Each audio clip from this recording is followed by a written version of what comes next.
Subscribe कीजिए हमारे YouTube channel Saxena CP classes को और बेल आइकन को प्रेस कीजिए हमारा लेटेस्ट एजुकेशनल वीडियो सबसे पहले देखने के।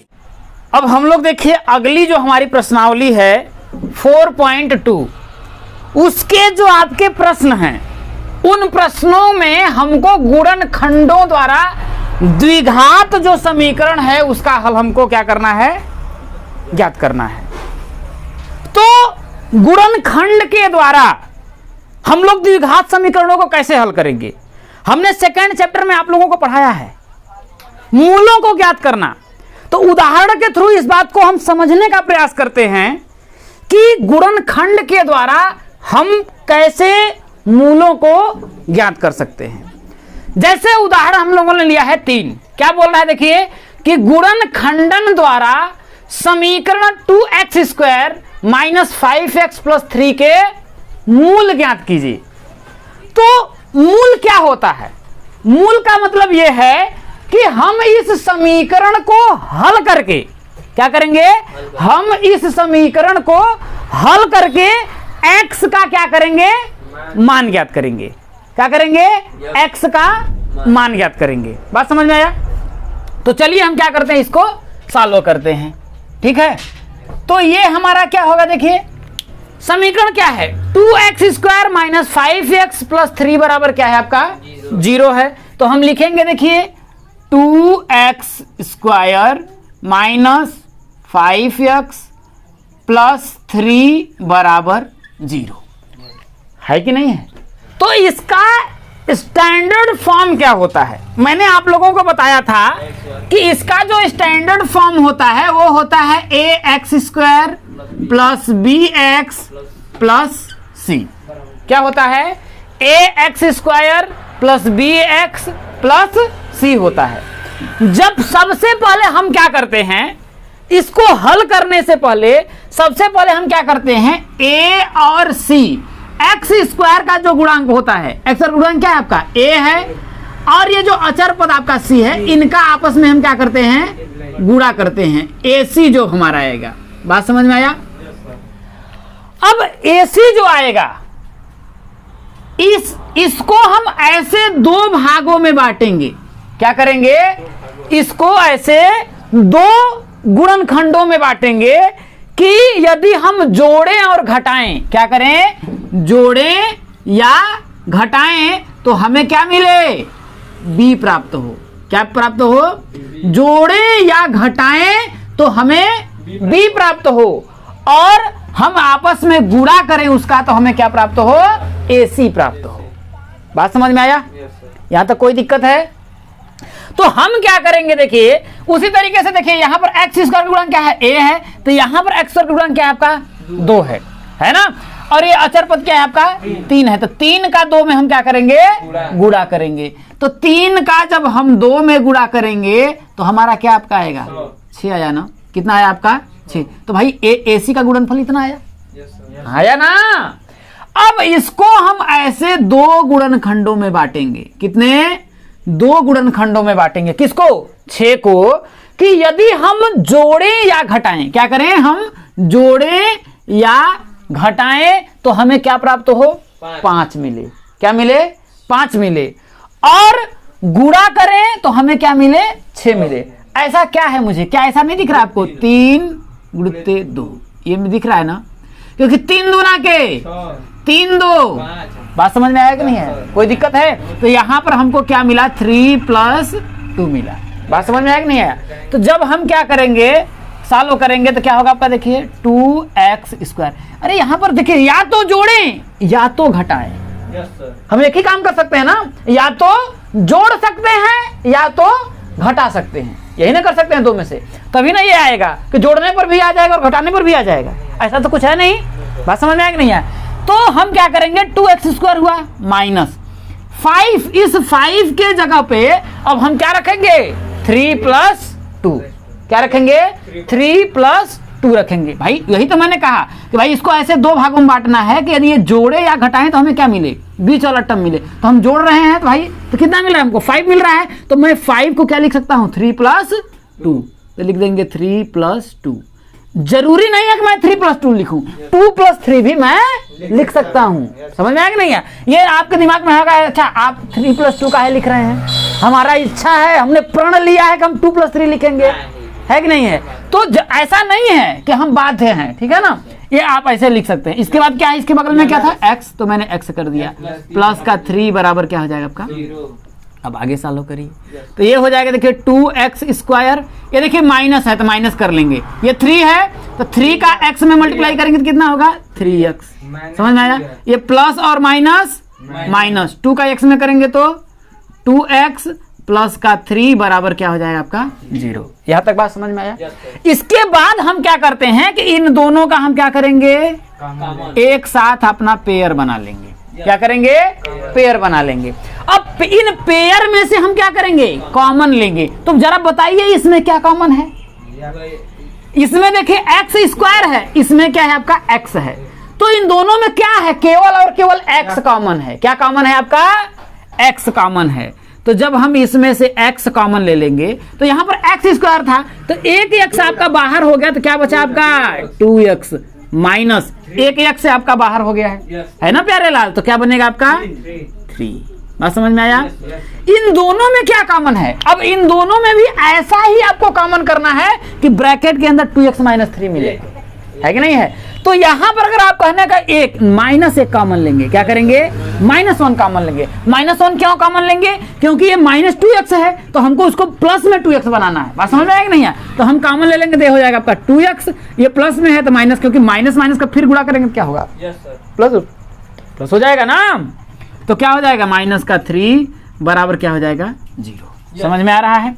अब देखिए आपको क्या दिख रहा है, देखिए 2x - 3 ये दिख रहा है और 2x - 3 ये दिख रहा है। दिख रहा है कि नहीं दिख रहा है? तो हम क्या करेंगे, 2x - 3 क्या करेंगे, कॉमन ले लेंगे। जब इसको हम ऐसे करके बाहर कर दिए तो अंदर क्या बचा आपका, इसमें तो ये तो x बचा, इसमें क्या बचा, -1 बचा, बराबर क्या हो जाएगा आपका 0। बात समझ में आया?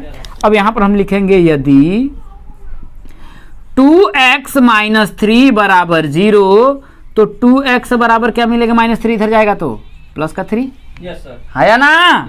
तो x बराबर क्या आएगा, 3/2 आएगा। कितना आएगा, 3/2। तो x का एक हमारा मूल क्या मिल गया, 3/2 मिल गया। पुनः हम लिखेंगे भाई, एक बार हम इसके बराबर 0 किए हैं, एक बार हम क्या करेंगे, इसके बराबर 0 करेंगे। तो पुनः लिख देंगे, देखिए x - 1 बराबर 0, तो x बराबर क्या हो जाएगा 1। क्या मिलेगा, तो x का क्या मिला, हमारा 2 मूल मिला। क्यों मिला, देखिए ये क्या है, एक द्विघात समीकरण है। चर की अधिकतम पावर कितनी है, 2 है। तो चर की जितनी पावर होगी उतना ही मूल हमें प्राप्त होगा। तो चर की मैक्सिमम पावर कितनी, 2, इसलिए क्या हुआ, एक द्विघात समीकरण हुआ। इसलिए इसके कितने मूल मिलेंगे, 2 मूल मिलेंगे। और ये दोनों मूल जो है हम लोगों ने किस विधि से निकाला है, गुणनखंडन के द्वारा निकाला है। बात समझ में आया? अब उदाहरण नंबर 4 देखिए क्या कह रहा है कि द्विघात समीकरण 6x² - x - 2 बराबर 0 के मूल ज्ञात कीजिए। ये भी क्या बोल रहा है, मूल ही ज्ञात करने की बात कर रहा है। तो फिर हम यही तरीका अपनाएंगे, जो तरीका है आपका ये स्टैंडर्ड फॉर्म है वही मैं करूंगा। ठीक है, हमारा दिया क्या है आपका, देखिए 6x² - x - 2 बराबर क्या हो जाएगा आपका 0। पहले हम क्या करेंगे, x² का गुणक, भाई x² का गुणक क्या है आपका a है, तो यहां पर x² का गुणक क्या है आपका 6 है। तो 6 का मैं क्या करूंगा, इस 2 में क्या करूंगा, गुणा करूंगा। तो हमें क्या मिलेगा भैया, 12 मिलेगा। क्या मिलेगा, 12 मिलेगा। क्या मिलेगा, 12 मिलेगा। अब मैं क्या करूंगा कि इस 12 को ऐसे 2 भागों में बांटूंगा। ठीक है, हम क्या करेंगे, इस 12 को ऐसे 2 भागों में बांटना है कि यदि हम जोड़े या क्या करें, घटाएं। क्या करें, या तो हम जोड़ करके प्राप्त करें या तो घटा करके प्राप्त करें। तो हमें क्या मिले, x का गुणांक कुछ नहीं तो 1 तो मानेंगे ना। क्या मानेंगे, 1 मिले। या तो हम जोड़ करके क्या करें, 1 लाएं, या तो घटा करके 1 लाएं और गुणा करें तो मुझे क्या मिले, 12। ऐसा क्या है 12 का गुणनखंड।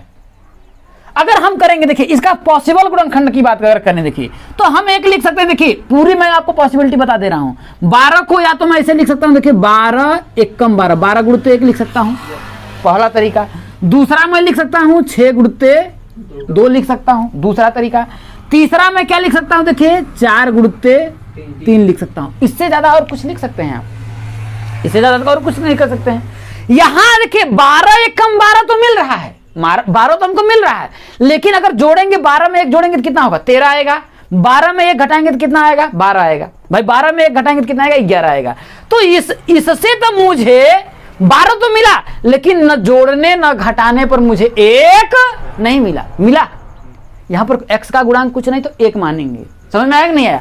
अब दूसरा तरीका देखिए, ये देखिए 6 दूना के 12, 12 तो मिला, क्योंकि ये जो है 12 का ही गुणनखंड है 6 गुणित 2। अगर मैं जोड़ूंगा 6 + 2 कितना मिलेगा, 8 हो जाएगा, जो मुझे हमको नहीं मिल रहा है। अगर मैं 6 में से 2 को घटा दूंगा कितना आएगा, 4, जो यहां पर नहीं मिल रहा है। तो ये भी हमारा क्या हुआ, फेल हो गया। इसका मतलब लास्ट वाला तो काम करेगा ही ना, करेगा कि नहीं करेगा? क्या करेगा, 4 3 अगर 4 में मैं 3 जोड़ूंगा तो 7 आएगा, लेकिन ये बात यहां पर भी प्रूफ नहीं कर रही।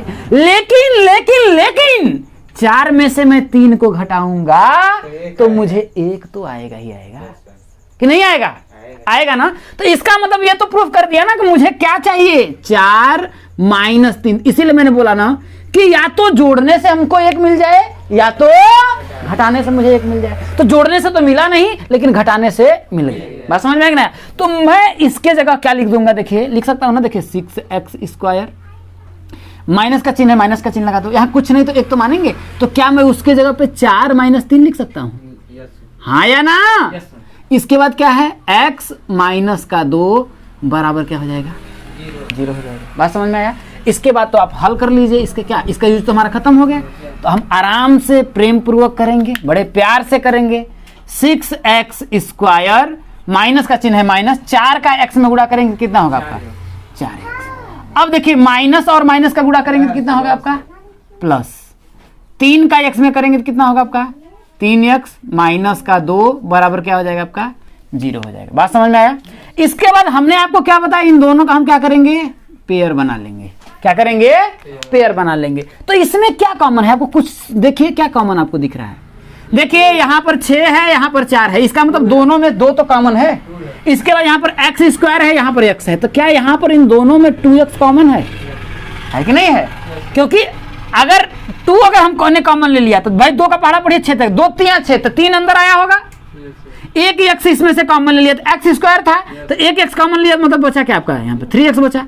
इसमें से 2x कॉमन ले लिया तो 2 दूना के, तो 2 इसमें बचा, x तो कॉमन हो गया तो बचा ये, इतना ही तो बचा है या ना?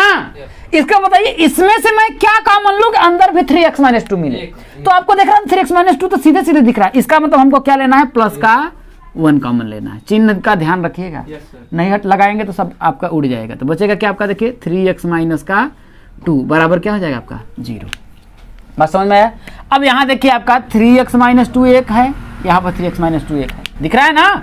तो मैं क्या करूंगा, 3x - 2 को कॉमन ले लूंगा। जब 3x - 2 को मैंने कॉमन ले लिया तो बचा क्या, ये यहाँ पर 2x बचा, यहाँ पर क्या बचा, +1। तो हो जाएगा देखिए 2x + 1 बराबर क्या हो जाएगा, 0।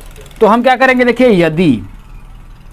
यदि एक बार हम क्या करेंगे, इसके बराबर 0 कर देंगे, एक बार इसके बराबर 0 करेंगे। तो हमने लिखा ना कि यदि 3x - 2 बराबर 0, यदि इसके बराबर 0 होगा तो मूल क्या होगा, तब x का मान क्या आएगा। तो यहां से हम करेंगे तो 3x बराबर क्या होगा, ये -2 इधर जाएगा तो क्या होगा, प्लस का 2 हो जाएगा। तो x बराबर आपको यहां से करेंगे तो कितना होगा, 2, ये गुणा में है तो यहां जाएगा तो क्या होगा आपका, भाग में हो जाएगा। तो यहां से हमको x का जो आपका एक मूल मिला, क्या मिला, वो आपका 2/3 मिला।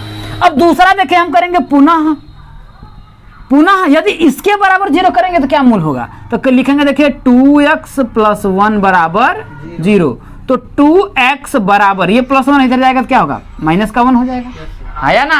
तो यहां से x बराबर अगर हम करेंगे तो क्या होगा आपका, -1/2 मिलेगा। तो यहां पर भाई द्विघात समीकरण है, तो इसके क्या मिले आपके, 2 मूल मिले। एक मूल मुझे मिला x बराबर 2/3 और x बराबर 1/2। यही हमारा क्या हो जाएगा, आंसर हो जाएगा। समझ में आई बातें? अब देखिए अगला जो उदाहरण है, इसको सॉल्व करने के लिए आपके पास लोहे का दिमाग चाहिए, समझ रहे हैं?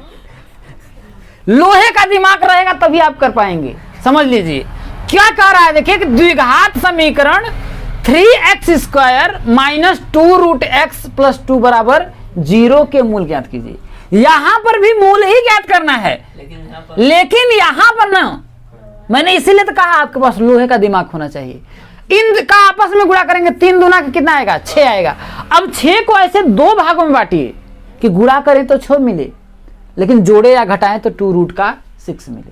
समझ में आया कि नहीं आया? तो चलिए हम लोग करते हैं। क्या है आपका, देखिए 3x² माइनस 2√6x प्लस का 2 बराबर 0।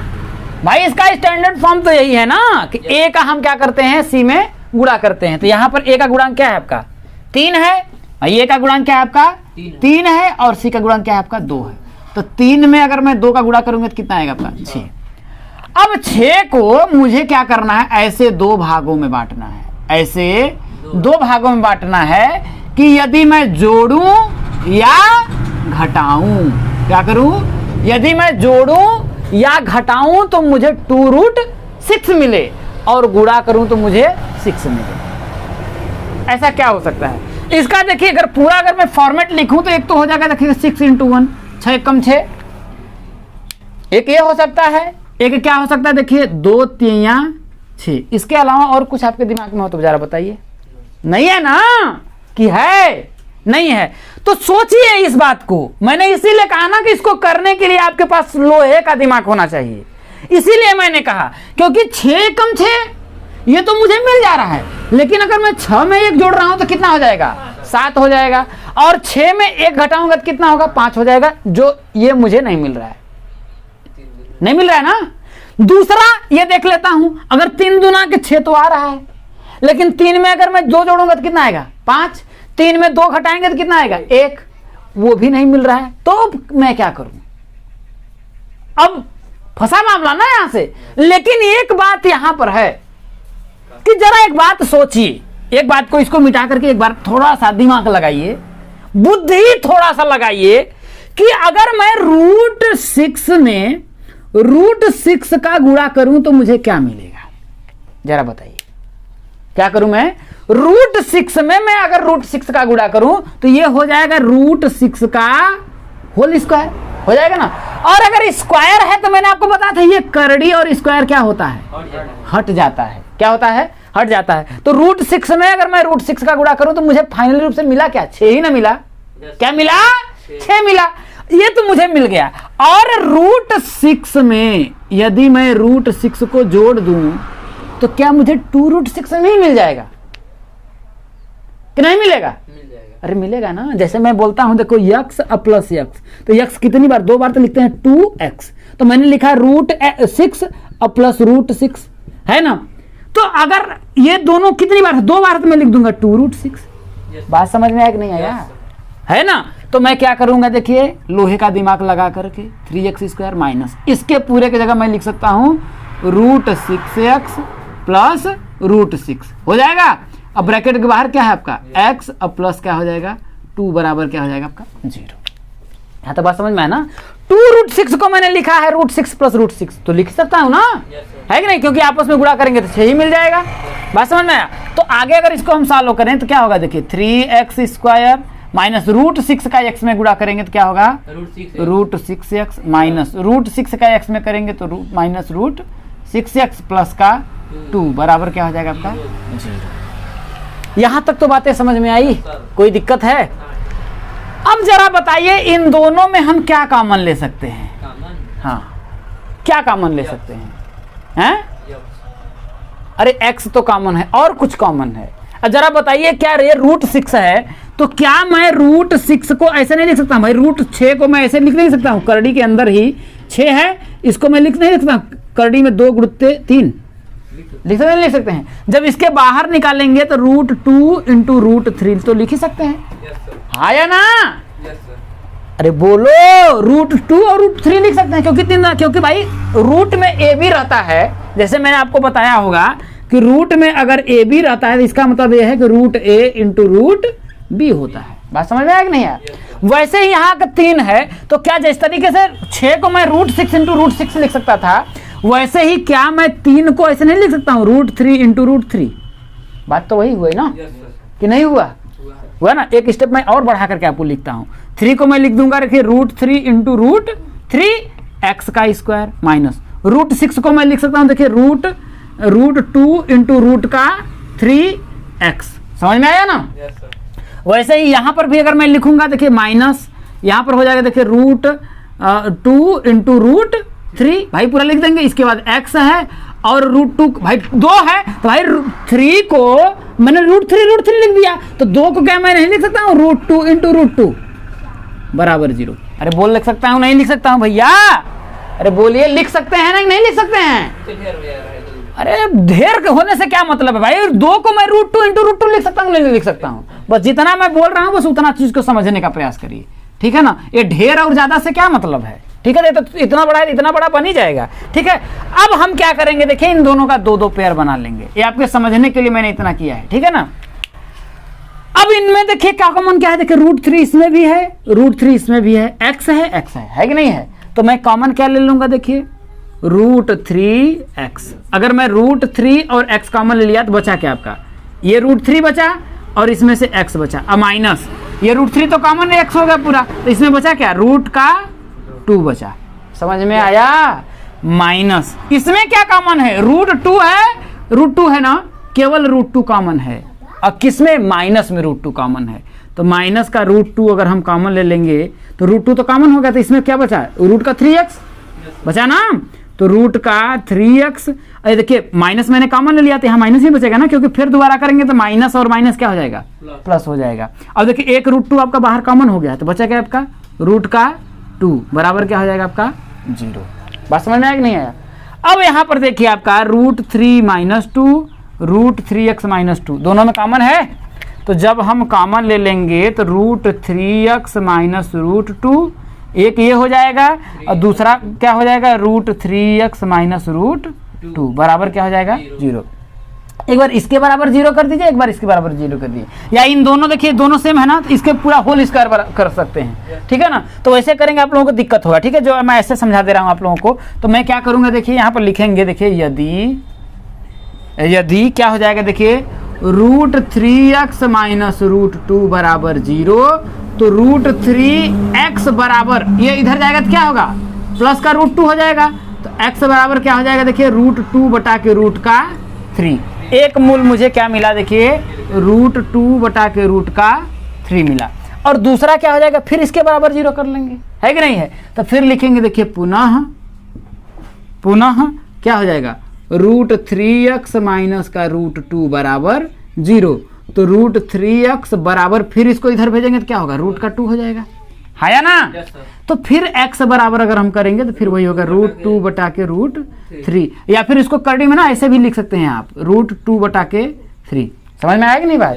इस तरीके से भी आपको लिख सकता, तो ये आपके क्या हो गए? 2 मूल हो गए। बात समझ में आया कि नहीं आया? तो इस तरीके से ये क्वेश्चन आप लोगों का हो गया। देखिए ये बड़ी इंपॉर्टेंट क्वेश्चन है, इसी ना एक बार नहीं समझ में आ रहा 2 बार लगाओ, 2 बार नहीं हो रहा 3 बार लगाओ, जब लगाओगे तो खुद ही समझ में आने लगेगा। इसलिए मैंने कहा ना लोहा का दिमाग लगाओ, समझ में आया कि नहीं आया? तो समझ में आ जाएगा। अब देखिए ये आप लोगों का लास्ट उदाहरण है, ठीक है? बड़े ही ध्यान से समझिएगा, बहुत ही आसान है। क्वेश्चन क्या कह रहा है, देखिए कि एक धर्मार्थ ट्रस्ट 300 वर्ग मीटर क्षेत्रफल का प्रार्थना कक्ष बनाना चाहता है। कोई धर्मार्थ है, ठीक है, जो क्या करता है? 300 वर्ग मीटर क्षेत्रफल का प्रार्थना कक्ष बनाना चाहता है, जिसकी लंबाई उसकी चौड़ाई के 2 गुने से 1 मीटर अधिक हो, तो कक्ष की लंबाई और चौड़ाई ज्ञात कीजिए। समझ में आया? वो कक्ष किस शेप में है? आयताकार शेप में। किस शेप में है? आयताकार शेप में है। तो मैं क्या करता हूं, ऐसे बना देता हूं। बात समझ में आया? और एक तरीके से समझिए कि ये टेढ़े नहीं, एकदम सीधा रहता है। आयत जो होता है ना एकदम सीधा होता है। बात समझ में आई? इस तरीके का है, लेकिन इसमें उसने क्या किया है ना, कंडीशन रखा है आपका। क्या उसका कंडीशन है समझिए, क्या बोल रहा है? देखिए कि इसका जो क्षेत्रफल बता रहा है वो 300 वर्ग मीटर है। इसका जो टोटल क्षेत्रफल है वो कितना है? 300 वर्ग मीटर है। तो आयत का क्षेत्रफल मैंने बताया है कि नहीं है? क्या होता है? लंबाई गुणित, बताया कि नहीं बताया? तो यहां पर भाई क्षेत्रफल तो दे दिया, लेकिन ये कह रहा है ना कि जिसकी लंबाई उसकी चौड़ाई के 2 गुने से 1 अधिक हो। अभी पिछले एग्जाम्पल में मैंने बताया था क्या होता है, बोल रहा है कि लंबाई चौड़ाई से क्या हो, 2 गुने से 1 अधिक हो। तो सबसे पहले हमको चौड़ाई पता होनी चाहिए ना, क्या है? है कि नहीं है? तो हम मान लेते हैं कि चौड़ाई क्या है आपका? x है भाई। मान लिया कि हमने क्या है, चौड़ाई x है। तो लंबाई क्या होगी? इसका 2 गुना। तो क्या होगा? 2 गुना का मतलब 2x हो जाएगा। कह रहा है तो लंबाई उसकी चौड़ाई के 2 गुना, 2 गुने से क्या है? 1 मीटर अधिक हो। तो 2x प्लस कितना हो जाएगा आपका? 1 हो जाएगा। ये क्या हो जाएगा आपकी? ये आपका क्या है? चौड़ाई है, और ये क्या है आपका? लंबाई है। बात समझ में आया कि नहीं है? तो हम मान लेंगे यहां पर कि माना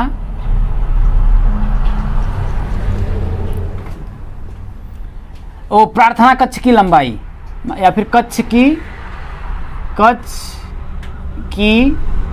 चौड़ाई बराबर क्या मान लिया हमने? x। तो क्या हो जाएगा तब? लंबाई क्या हो जाएगी तब? लंबाई बराबर क्या होगा? क्योंकि वो बोल रहा है ना उसकी लंबाई जो है चौड़ाई का 2 गुना, तो चौड़ाई x है, तो चौड़ाई का 2 गुना क्या हो जाएगा? 2x। और उससे कह रहा है 1 मीटर अधिक है, तो 2x प्लस 1 इतना मीटर हो जाएगा। क्या हो जाएगा? पूरा मीटर में रहेगा। ठीक है, ये भी आपका मीटर में रहेगा और ये भी मीटर में रहेगा, क्योंकि ये वर्ग मीटर है। ठीक है, तो हम जानेंगे कि कक्ष का क्षेत्रफल है कि नहीं है। तो कक्ष का क्षेत्रफल बराबर क्या होता है? लंबाई गुणित चौड़ाई। समझ में आया? क्षेत्रफल दिया कितना है भैया? 300 दिया है, तो हम लिखेंगे कि 300 बराबर लंबाई कितना है? देखिए 2x प्लस 1, और इसका गुणा कर देंगे। चौड़ाई क्या है आपका? x है। इसका आपस में हम क्या करेंगे? गुणा कर देंगे। तो क्या होगा आपका? देखिए 300 बराबर 2x का 1 में करेंगे, x में करेंगे तो कितना होगा? 2, x का x में करेंगे तो x का स्क्वायर, प्लस x का 1 में करेंगे तो कितना होगा आपका? x। बात समझ में आया? अब ये जो 300 है ना, इसको मैं इधर ले जाता हूँ। ठीक है, तो जब उधर ले जाऊंगा तो इधर बचेगा क्या? देखिए आपका 2x स्क्वायर प्लस x। अब ये 300 जब आपका इधर आएगा तो क्या होगा? माइनस का 300 बराबर इधर क्या बचा आपका? पूरा 0 हो गया ना। तो इसको मैं इससे लिख सकता हूँ, कोई दिक्कत नहीं है। तो एक तरीके क्या हो गया? एक द्विघात समीकरण में हो गया। अब इसको गुणनखंड विधि द्वारा हम क्या करेंगे? हल कर लेंगे। तो सबसे पहले मैंने इसका स्टैंडर्ड फॉर्म क्या आपको बताया था भाई? ax square plus bx plus c है, तो हम a का क्या करेंगे? c में गुणा करेंगे। तो ये 2 का हम क्या करेंगे? 300 में गुणा करेंगे। तो 2 का अगर हम 300 में गुणा करेंगे तो 300 दोनों कितना हो जाएगा भाई? यहाँ पर 2 गुणित 300 बराबर कितना हो जाएगा आपका? 600। अब 600 को हमको ऐसे 2 भागों में बांटना है कि हम क्या करें? गुणा करें तो 300 आए, जोड़े या घटाएं। क्या करें? जोड़े या घटाएं तो हमें क्या मिले भैया? ये देखिए 1 मिले। ऐसा क्या है? ऐसा क्या आएगा? तो ऐसा करने के लिए सबसे पहले हम ना इसका अभाज्य गुणनखंडों में तोड़ लेते हैं, क्योंकि लंबा है, ऐसा तो हम शॉर्ट में बता नहीं पाएंगे। है कि नहीं है? समझ में आया कि नहीं?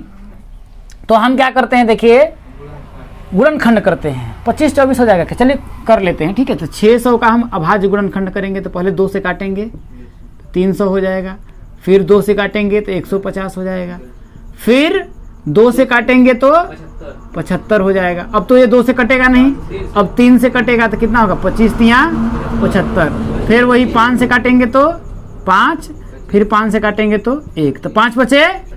देखिए 3 दूना 6, दूना 12, दूना 24। कितना हो जाएगा? 24। इसका मतलब हो जाएगा, देखिए करने के लिए तो बहुत बनेगा। हम लिख देंगे 600 गुणित 1, है कि नहीं है? हम लिख सकते हैं 200 गुणित 300। हम लिख सकते हैं देखिए 2 दूना के 4, 4 गुणित 5 बचे 25, 75 दूना 150, 150 दूना है कि नहीं है? लेकिन केवल एक हमारा स्टेटमेंट जो होगा वो प्रूफ करेगा। क्या? 5 बचे 25, 3 दूना के 6, दूना के 12, दूना के 24। वो हमें क्या मिलेगा? 25 और 24 मिलेगा, क्योंकि 25 का अगर हम 24 में गुणा करेंगे तो हमको 600 मिलेगा, और 25 में से अगर हम 24 को घटा देंगे तो मुझे क्या मिल जाएगा? 1 मिल जाएगा। तो वो हमें क्या मिला? आपका 1 मिला ना। बात समझ में आया कि नहीं आया?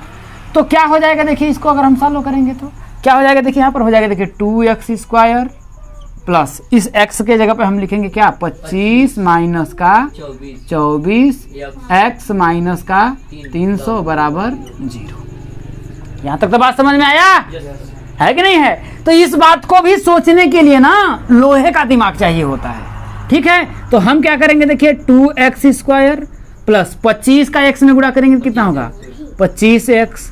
अब देखिए यहाँ माइनस है तो प्लस और माइनस का तो माइनस ही हो जाएगा।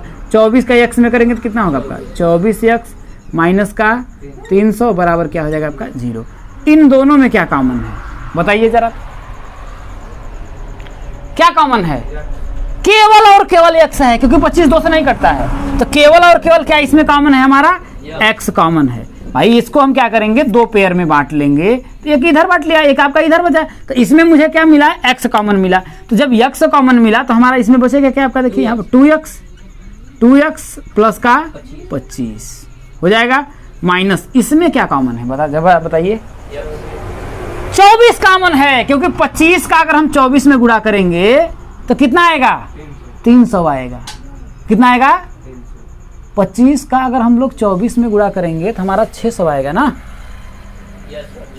25 चौके 100, 25 दूना 50 10 60। तो कहीं हमने कुछ नहीं, 24 इसमें से हम कॉमन नहीं ले सकते। हम क्या कॉमन लेंगे इसमें से, इसमें हम 12 कॉमन है, 24 कॉमन नहीं है, क्योंकि 300 को मैं लिख सकता हूं 25 गुणते 12, लिख सकते हैं ना। तो इसमें क्या कर सकता हूं, क्या कॉमन है हमारा, 12, माइनस का 12 कॉमन है। क्या कॉमन है, माइनस का 12 कॉमन है। तो जब 12 मैं कॉमन ले लूंगा तो इसमें बचेगा क्या, 2 तो बचेगा ना। तो लिखेंगे देखिए 2x, यहाँ पर भाई माइनस कॉमन ले लिया तो माइनस माइनस अगर गुणा करेंगे फिर प्लस हो जाएगा, तो यहाँ पर क्या हो जाएगा आपका, प्लस हो जाएगा ना। अब प्लस कितना हो जाएगा आपका, 25 बराबर क्या हो जाएगा 0। देखिए 12 दूना 24x, अब 25 दूना देखिए 50, अब 25 से कम 25, ठीक है भाई, 25 दूना 50 के 0, 25 से कम 25, अब 5 30 हो जाएगा, तो 300 आया ना, है कि नहीं है। तो यहां से मुझे क्या बना देखिए, एक 2x प्लस 25 बना, एक 2x प्लस 25 बना, तो 2x प्लस 25 को हम कॉमन ले लेते हैं, है कि नहीं है। तो 2x प्लस 25 अगर हम कॉमन लेंगे तो बचेगा क्या हमारा, x माइनस का 12 बराबर क्या हो जाएगा आपका 0 हो जाएगा। एक बार हम करेंगे देखिए कि यदि, क्या करेंगे, यदि क्या होगा आपका देखिए, 2x प्लस 25 बराबर 0, तो 2x बराबर क्या होगा, माइनस का 25, तो x बराबर क्या हो जाएगा, माइनस का 25। दिख रहा है, माइनस का 25 नहीं दिख रहा है, ये दिख रहा था नीचे वाला, दिख रहा है, ये दिख रहा है ना। तो बराबर हम इसको कर देंगे देखिए कि बराबर, इसके बराबर हम कर लिख देंगे कि x बराबर माइनस का 25 बटा के क्या हो जाएगा आपका 2 हो जाएगा। बात समझ में आया कि नहीं है, ये आपका आया। लेकिन जरा एक बात बताइए, ये तो लंबाई है ना, x जो क्या है, लंबाई है, लंबाई कभी भी ऋणात्मक हो सकती है, नहीं हो सकती ना। तो इसको हम लिख देंगे अमान्य, ये अमान्य हम नहीं करेंगे, ठीक है। बात समझ में आया कि नहीं है। तो फिर हम पुनः करेंगे, क्या करेंगे भाई, पुनः अभी तो हमारा एक बचा है ना, क्या बचा है, x माइनस 12 बराबर 0 बचा है ना। एक बार मैंने इसके बराबर 0 कर दिया, तो x का मान माइनस 25 बटा के 2 आया, जो माइनस में आया, इसलिए इसका मान क्या होगा, मान्य नहीं होगा, क्योंकि लंबाई कभी भी ऋणात्मक नहीं होती है कि नहीं है। इसके बाद क्या हुआ, x माइनस 12 बराबर हम करेंगे 0, तो पुनः क्या हो जाएगा, x माइनस का 12 बराबर क्या हो जाएगा आपका 0, तो x बराबर क्या हो जाएगा आपका 12। इसका मतलब ये है कि हमारी जो कक्ष की चौड़ाई जो थी वो कितनी थी, x बराबर 12 मीटर थी। तो लंबाई क्या हो जाएगा, वही तो पूछ रहा था भाई, चौड़ाई कितना हो गया आपका 12 मीटर हो गया, तो लंबाई के बराबर कितना हो जाएगा, तो लंबाई 2x प्लस 1 माना है, तो लंबाई कितना हो जाएगा, लंबाई हो जाएगा देखिए 2x प्लस 1 बराबर 2 गुणते x का मान हम लोगों ने निकाला कितना है 12, प्लस का कितना हो जाएगा 1, तो 12 दूना 24, और 1 कितना हो जाएगा आपका 25 मीटर क्या हो जाएगी लंबाई, और 12 मीटर क्या हो जाएगी आपकी चौड़ाई। इस तरीके से आपके प्रश्नावली जो 4.2 का जितना भी एग्जाम्पल हमने पूरा इसको कर लिया है। अब अगले दिन हम लोग प्रश्नावली के प्रश्नों को करेंगे। ये बातें पूरी अच्छी तरीके से समझ में आ गई, कोई दिक्कत?